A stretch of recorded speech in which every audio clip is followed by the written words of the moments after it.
오늘도 성전에 올라오신 여러분들을 축복합니다.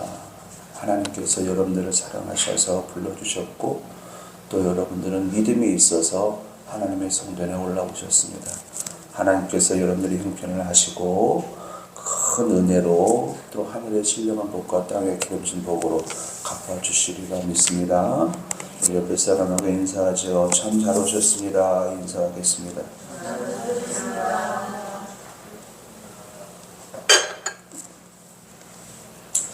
사람이 태어나서 죽을 때까지를 보면은 각 연령대별로 관심사가 다 다릅니다. 10대 때, 20대 때, 30대 때 다 관심사가 달라요. 그리고 자신의 삶의 환경에 따라서 관심사도 달라요. 뿐만 아니라 직업도 내가 어떤 직종에서 일을 하느냐에 따라서 관심사가 달라요. 세상 사람들은 세상 일에 관심사를 두기도 하지만은 또 우리 하나님을 믿는 우리들은 하나님 일에 관심사를 갖기도 합니다. 가난한 사람에게 주된 관심사는 어떻게 하면 내가 부자가 될 수 있을까? 어떻게 하면 내가 돈을 좀 모을 수 있을까? 병약한 사람에게 관심사는 어떻게 하면 내가 건강한 사람이 되어서 한 평생을 살아갈 수 있을까? 이거겠지요. 아기를 키우는 사람에게는 어떻게 하면 내 자식을 잘 키울 수 있을까? 직장이 없는 사람에게는 어떻게 하면 내가 좋은 직장을 얻을 수 있을까? 어떻게 하면 내가 일하는 기쁨을 얻을 수 있을까? 이것일 겁니다. 저에게도 주된 관심사가 있습니다. 개척교회 목사로서 아직 조직교회에 이르지 못했기 때문에 어떻게 하면 우리 교회를 조직교회로 만들 수 있을까? 이거일 것 같지만 사실은 이것이 저에게 주된 관심사는 아닙니다. 하나님께서 저를 목사가 되게 하신 데에는 박상민이라고 하는 그 인격체를 하나님 앞에서 온전한 자로 만드시기 위해서 목사가 되게 하셨다라는 생각을 하고 있다 보니까는 저의 주된 관심사는 내가 어떻게 하면 하나님 앞에 온전한 자로 설 수 있을까?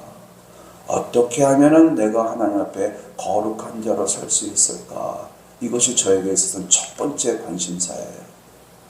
그리고 두 번째 관심사는 목사이니까 어떻게 하면 우리 늘푸른 교회 성도들이 삶 속에서 하나님의 영광을 날마다 체험하는 그러한 삶으로 양육할 수 있을까?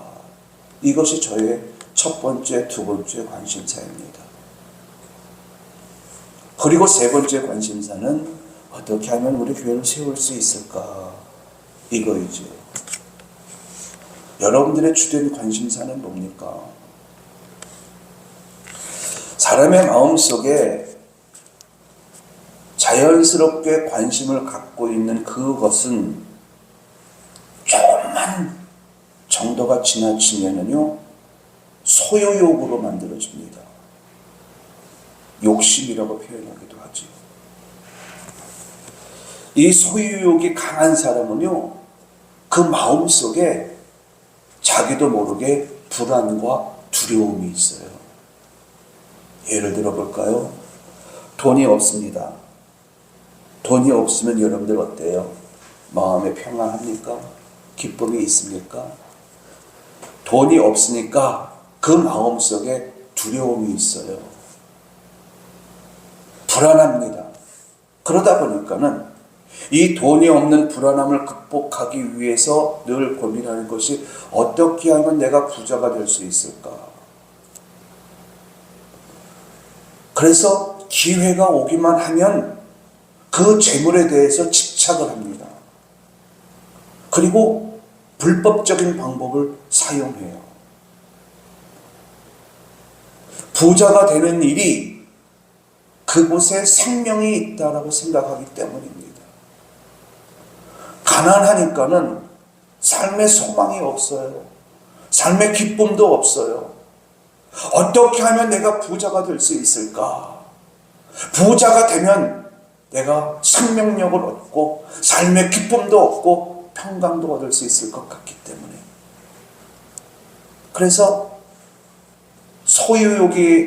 소유욕으로 감싸 있는 사람들의 그 저변에는 두려움과 불안이 있습니다.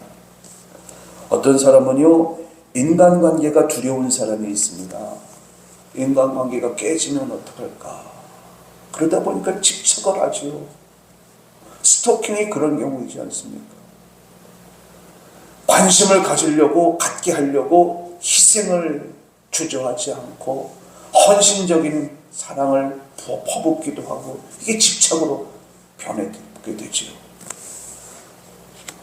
사람이 살다 보면서 가장 중요하게 생각하는 것이 뭘까요? 물질이 가장 중요할까요? 젊은 사람들은 돈이 제일이라고 말을 하는데, 나이 든 사람들한테는 건강이 제일이라고 이야기를 해요. 또 어떤 사람들은 가정의 화평이 제일이라고 얘기하는 사람도 있어요. 소중하다고 여기는 것이 있으면 그 소중한 것을 얻으려고 수단과 방법을 가리지 않아요. 그러다 보니까는 정도가 지나가지요. 정도에 지나쳐요. 그래서 우리 안에 욕심이라고 하는 감정이 만들어집니다. 오늘 본문에 보면은요, 예수님은 사람에게 가장 소중한 것이 소유에 있지 않답니다. 소유. 그리고 사람에게 가장 소중한 것은 생명이라고 말씀하셔요. 생명. 왜냐? 이 생명이 끊어지면 건강도 무슨 의미가 있어요? 부자가 되는 게 무슨 의미가 있어요? 그래서 사람에게 가장 소중한 것은 생명이라고 이야기를 해요. 그런데 예수님께서 말씀하시는 이 생명은 육체의 생명만 말하는 것이 아니에요. 영혼의 생명 중요하지요. 범사의 생명 중요하지요. 가정의 생명, 생업의 생명, 인간관계의 생명, 이렇게 사람이 살아가는 데 있어서 전반에 걸쳐 모든 영역들을 포함해서 생명이라고 하는 단어를 사용하셨어요. 우리 주변에 보면은요, 이 가정에 생명에 끊어진 가정들이 참 많습니다. 정말 많아요. 부부간에도 생명이 끊어진 상태로 살아가는 사람들도 있고요, 부모와 자녀 간에도 생명이 끊어진 채 살아가는 사람들이 있어요. 생업 속에 생명이 끊어져서 고통 속에 살아가는 사람들도 있고요. 그러다 보니까는 물질의 생명도 끊어져 갖고 힘겹게 살아가는 사람들. 여러분, 이런 사람들에게 절대적으로 필요한 것이 뭘까요? 생명입니다. 생명. 그런데 이 생명을 우리가 어디서 얻을 수 있을까? 여러분 생각해 보셨나요? 생명, 이렇게 말을 했을 때 병든 생명을 생명이라고 말하지 않아요. 죽어가는 생명을 생명이라고 말하지 않습니다. 생명은 살아있는 생명, 건강한 생명, 결실이 있어 매 순간순간마다 열매를 맺는 생명, 이것을 생명이라고 하는데, 이 생명을 우리가 어디서 얻을 수 있겠냐는 겁니다. 세상 사람들은요, 이 생명을 소유에서 얻을 수 있다라고 생각을 해요. 그래서 내 눈에 보이는 그 모든 것들 중에서 더 많이 가지려고 하고요, 더 많이 누리려 하고, 더 많이 먹으려 하고, 더 많이 입으려 하고, 더 좋은 집에서 살려고 하고, 더. 사람들이 이렇게 생각하는 이유는 그 소유가 많으면 많을수록 내 마음에 기쁨을 주고 즐거움을 주고, 그 소유가 많음으로 인하여서 마음에 평강이 생긴다라고 생각하기 때문에 그래요.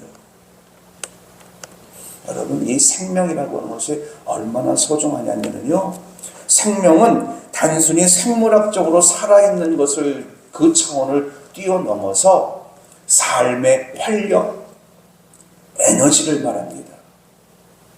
그리고 이 생명력이 강한 사람은요, 삶의 어려움이 있을 때 그것을 극복해내요. 생명력이 강한 사람은요, 삶의 환경의 변화에 적응도 합니다. 뿐만 아니라 새로운 것을 창조해내요. 생명력이 강한 사람은 이래요. 그런데 이 생명력이 병들어갔거나 아니면 죽어있는 사람은요, 그냥 도태되는 거겠죠. 중요한 것은 이렇게 생명력이라고 하는 것이 굉장한 힘과 능력을 가지고 있는데 이 생명을 누가 줄 수 있겠느냐라는 겁니다. 누가?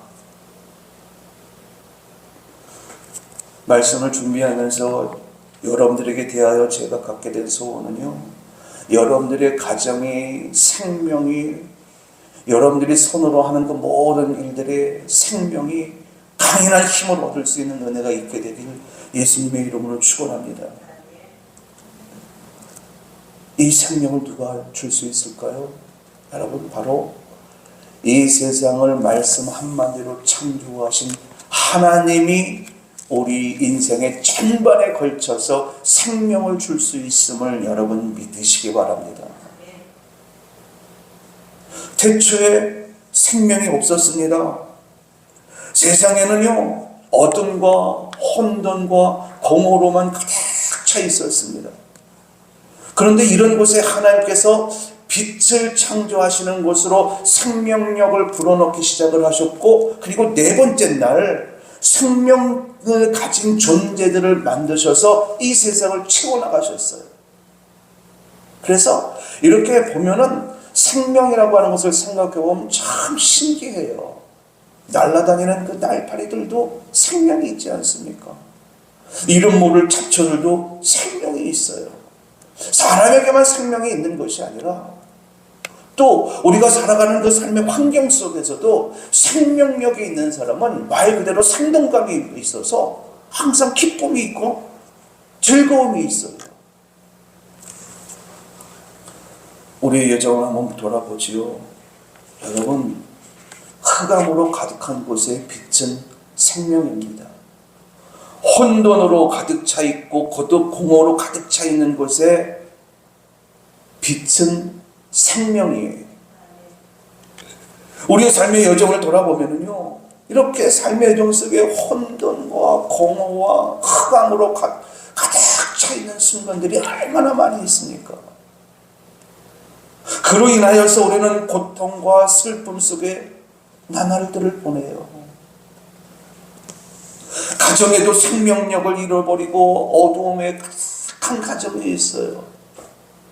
일하고 집에 들어가면 집에 기쁨이 있어야 되는데 생명력을 잃다 보니까는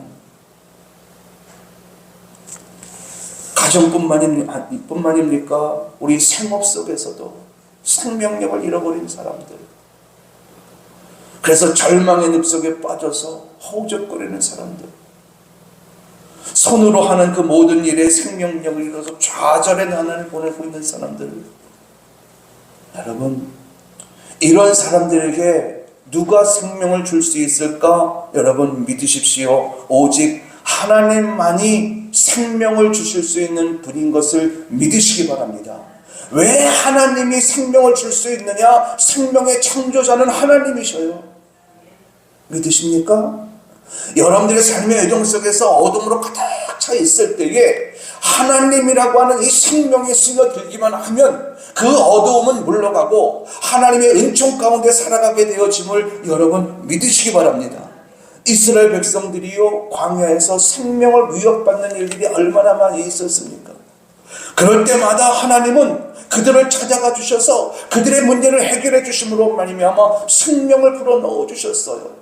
살아갈 소망을 갖게 하셨다는 말씀입니다. 가나안 땅에 정착해서도요, 어려운 일들이 얼마나 많이 있었습니까?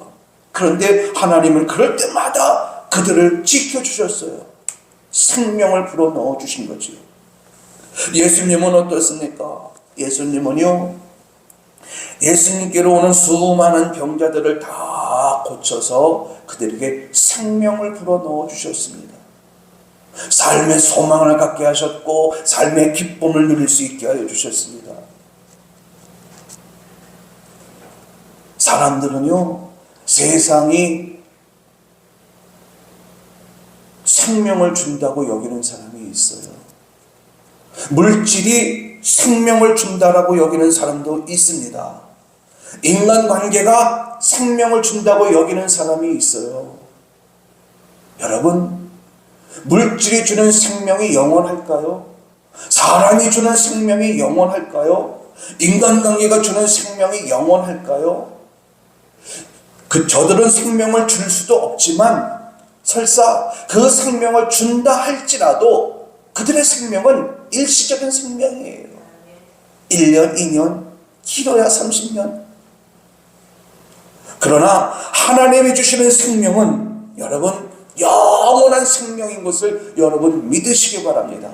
그래서 세상의 생명은 단생이라고 그러고요, 하나님께서 주시는 생명은 영생이라고 그러는 거예요.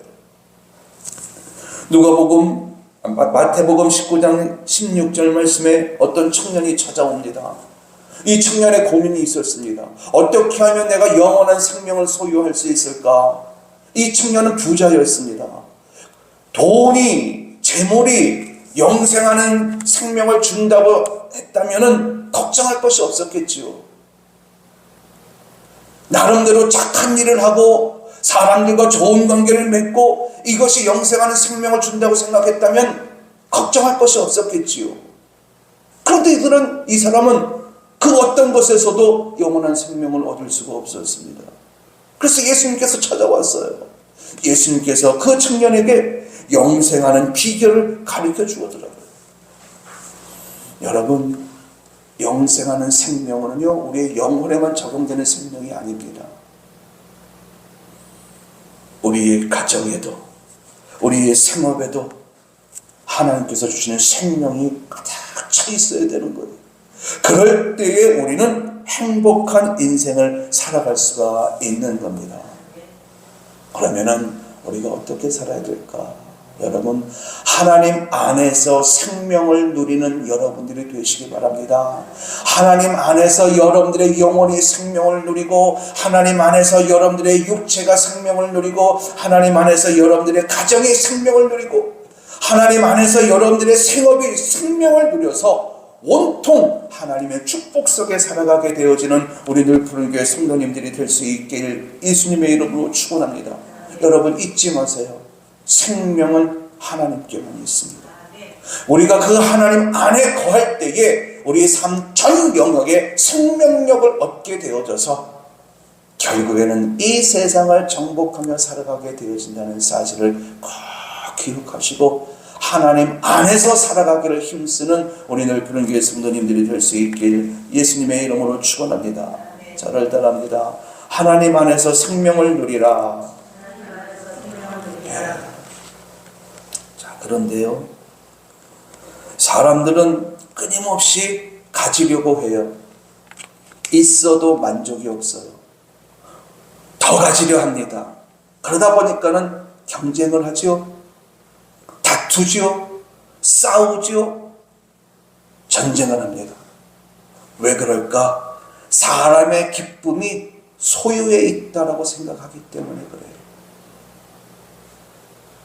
사람의 생명도 소유에 있다라고 생각을 하고 사람의 기쁨도 소유에 있다라고 생각을 하기 때문에 끊임없이 다투고 싸우고 전쟁을 합니다. 그런데 오늘 본문 속에서요, 예수님께서 두 경우를 말씀하셔요. 두 가지 사례를 말씀하시는데, 첫 번째 사례는요, 형제 사이의 유산 상속 때문에 다툼이 벌어졌습니다. 동생이 찾아왔어요. 예수님, 우리 형에게 얘기를 해서 부모님의 유산을 나랑 똑같이 나눌 수 있게 해달라고, 나누라고 이야기 좀 해주세요. 동생이 이렇게 말한 데에는요, 소유가 내 삶의 기쁨이고 생명이라고 생각했기 때문에요. 형은 부모님의 재산을 나눠주려고 하지 않은 이유가 뭘까요? 삶의 기쁨이 소유에 있다고 생각했기 때문에 그래요. 그 질문 앞에 예수님이 말씀하셔요. 상과 모든 탐심을 물리쳐라. 사람의 생명이 그 소유의 넉넉한 데 있지 아니하니라. 이렇게 말씀하셔요. 아합 왕이요, 왕이잖아요. 모든 것을 다 소유한 사람이잖아요. 그런데 나봇이라고 하는 사람의 포도원을 보면서 그 포도원을 갖고 싶어 한 달이 났습니다. 병까지 들었어요. 탐심이지요. 탐심이 아합 왕의 마음을 지배하다 보니까는요, 죄가 그를 다스려서 결국에는 몸에 병까지 오게 되어지고 나중에는 그 나봇을 죽이고 자기 것으로 만들더라고요. 우리의 기쁨은 어디서 얻어야 될까요? 여러분, 우리의 삶의 이유는 하나님에게 있습니다. 우리의 기쁨도 하나님에게 있습니다. 그런데 이 동생은 소유에 있다고 생각한 거예요. 두 번째 사례를 이야기합니다. 농부가요, 농사를 짓고 들판에 나가서 휘어져 있는 곡식들을 바라봤어요. 이 곡식들을 내 창고에 들이면은 이제는 당분간은 먹는 거 염려하지 않아도 되겠구나. 차고 넘칠 곡식들을 보면서 기뻐해요. 그러면서 친구들에게 이야기를 해요. 친구들아, 우리가 잔치를 베풀자. 내 소유가 이렇게 많아졌다. 그러니 우리 함께 기뻐하고 함께 즐거워하고 먹고 마시며 즐기자. 이때 예수님이 말씀하셔요. 오늘 밤 내가 네 생명을 걷어간다면 그 모든 소유는 누구의 것이 되겠느냐. 이렇게 말씀을 합니다. 여러분, 소유욕을 달리 말하면요, 탐심이에요.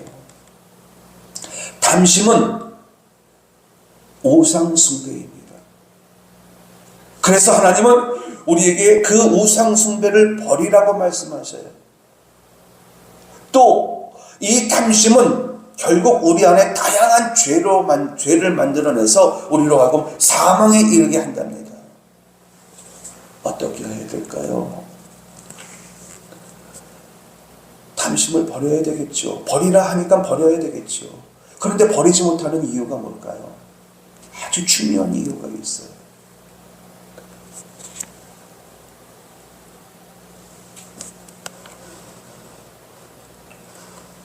중요한 이유는 세상이 나에게 생명을 준다는 생각을 갖고 있기 때문에 그래요.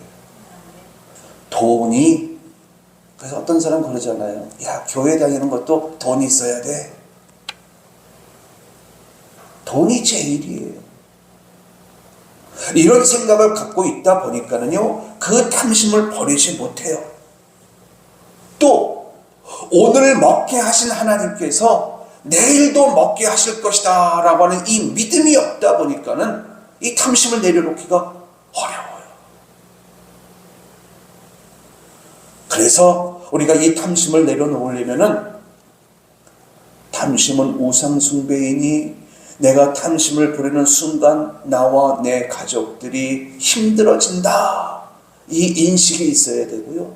두 번째로는요, 오늘 먹게 하신 하나님께서 내일도 먹게 하시리라. 이 믿음을 가져야 돼요. 이 믿음을 가지면은요, 우리 안에 있는 이 탐심, 소유욕을 버릴 수가 있습니다. 이스라엘 백성들이요, 출애굽을 해서 먹는 문제가 생겼거든요. 먹는 문제는 죽음과 연관이 되어 있지 않습니까? 그런데 그들이 하나님께 구하여 먹을 것을 얻는데 하나님께서 규정을 정해주셨어요. 한 사람에서 먹을 양만 취해라. 그리고 하루치만 취해라. 내가 내일도 먹게 해줄 거야. 그러니 너희들은 하루치만 취해라. 그런데요, 사람들이 이 말을 안 믿었어요. 그래서 자기가 먹을 양보다도 더 많이 취했고요. 하루 먹을 양보다도 더 많이 취했어요. 그랬더니 탐심을 부려서 취한 모든 음식들이 다 썩어 없어지더라고요.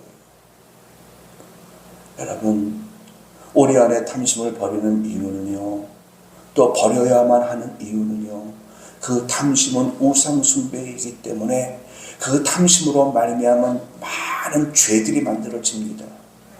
그리고 그 죄 때문에 우리가 사망에 이르게 되기 때문에 우리는 이 탐심을 버려야 돼요.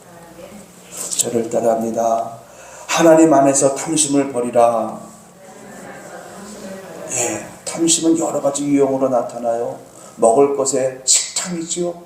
재물 욕심내는 사람도 있고요. 먹는 것에 욕심을 내는 사람들이 있고요. 사람과의 관계 속에서 지나치게 욕심을 내는 사람들이 있어요. 하나님께서 주신 것에 감사하고 그것에 만족하면서 하루하루를 기쁨으로 살아가는 여러분들이 될 수 있길 예수님의 이름으로 축원합니다. 마지막으로 한 가지요. 이스라엘 백성들이 출애굽을 해서 배고픔의 문제를 만났다고 했습니다. 말씀드린 대로 이 배고픔의 문제는요, 사망과 연결되어져 있거든요. 생명과 연결되어져 있거든요. 이들이 출애굽을 해서 광야길에 들어서서 가나안을 향해서 걸어갈 때에 그들이 식량을 얼마나 준비했겠어요? 당연히 모자라죠. 그리고 그들이 가나안 땅 앞에까지 갔다가 하나님을 믿지 않음으로 말미암아 다시 광야 생활을 시작하게 되어졌을 때에 그들의 먹거리 문제는 아주 심각한 문제가 될 수밖에 없겠지요. 그런데 여러분, 하나님께서 그들에게 먹거리 문제를 해결해 주셨습니다. 대적들의 문제 해결해 주셨습니다. 삶에 필요한 모든 것들 하나님께서 다 해결해 주셨습니다. 하나님께서 우리의 삶에 필요한 그 모든 것들을 다 채워주실 것이기 때문에 우리 보고 욕심을 내지 말라라고 이야기를 해요. 그런데 우리가 살다 보면은요, 하나님이 이렇게 말씀하시거든요. 너희 재물을 땅에 쌓아두지 말아라.